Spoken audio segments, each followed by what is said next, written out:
ये पार्ट है कंप्यूटर का SMPS। इसमें से कंप्यूटर में पूरी करंट जो है प्रोवाइड होता है, समझ गए।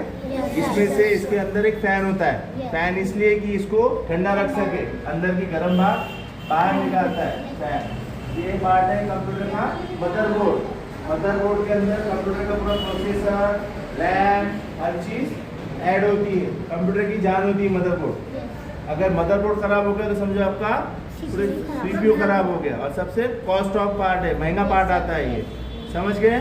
इसके अंदर ही प्रोसेसर होता है, तो प्रोसेसर के ऊपर भी एक फैन होता है। ये आपको फैन दिख रहा है, ये स्पेशली प्रोसेसर के लिए फैन होता है। ये इसलिए होता है कि और प्रोसेसर को ठंडा रख सके। उसके अंदर से प्रोसेसर से हर पार्ट जो है CPU रन होता है, समझ गए आप लोग। उसके बाद होता है हार्ड डिस्क। हार्ड डिस्क के अंदर आपके जितने भी आप फाइल सेव करते हो, कहाँ पर सेव होते हो, हार्ड डिस्क के अंदर। आप जो आप चैप्टर टाइप करते हो ना, और वो चैप्टर जो भी आप टाइप करते हो कंप्यूटर में, वो हार्ड डिस्क में सेव होता है। इसके साथ साथ आप यहाँ पर देखेंगे कि रैम होती है। ये जो दो पार्ट दिख रहे हैं आपको, उसमें लंबी चिप वाली रैम होती है। रैम आपको पता है, रैम इसलिए होता है कंप्यूटर कितने स्पीड में चले। मोबाइल में रैम होती है, आपको पता है। स्टोरेज भी होता है, सेम उस तरीके से ही CPU के अंदर रैम होता है, स्टोरेज होता है। इसकी रैम लेकिन मोबाइल से ज़्यादा बड़ी होती है, 512 GB तक भी होती है, समझ गए। और इसका जो डेटा है 1 TB तक भी हम, 1 TB मतलब टेराबाइट, 1 GB मतलब 1 गीगाबाइट। GB पता है आपको, 128 GB, 64 GB मोबाइल में होता है। उस तरीके से CPU में भी स्टोरेज का डेटा सेव होता है, समझ गए आप लोग।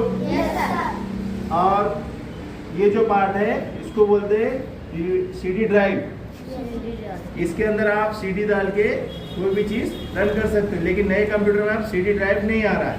पुराने जब CD चलती थी, CD पता है आपको, CD जो रिकॉर्डिंग करके ऐसे गोल टाइप की छिपा दी, उसमें डाल के आप कोई भी चीज़ अंदर, अगर कोई पार्ट है आपको उसमें डाउनलोड करना है तो empty CD डाल के उसमें डाउनलोड भी कर सकते थे। वो इसलिए CD ड्राइव होता है, समझ गए। और वो पार्ट जो है ये स्पीकर होता है। ये देखिए आप यहाँ पर स्पीकर रखा है। अगर आपको स्पेशली आपके पास स्पीकर नहीं है बाहर से, तो इनबिल्ट ही CPU के अंदर स्पीकर होता है। तो उसमें से आपको कोई भी, आप कोई प्रोजेक्ट वगैरह प्ले कर रहे हो तो वो आउटपुट, साउंड का जो आउटपुट है वहाँ से निकलता है, समझ गए इतना। और ये जो है ये पूरे कॉर्ड होते हैं रैम के लिए, इसके लिए, सॉकेट के लिए। और ये जो एग्जॉस्ट फैन है, ये जो है पूरे CPU का जो हीट है उसको बाहर निकालने के लिए। और ये स्पेशली इसके लिए होता है कि ये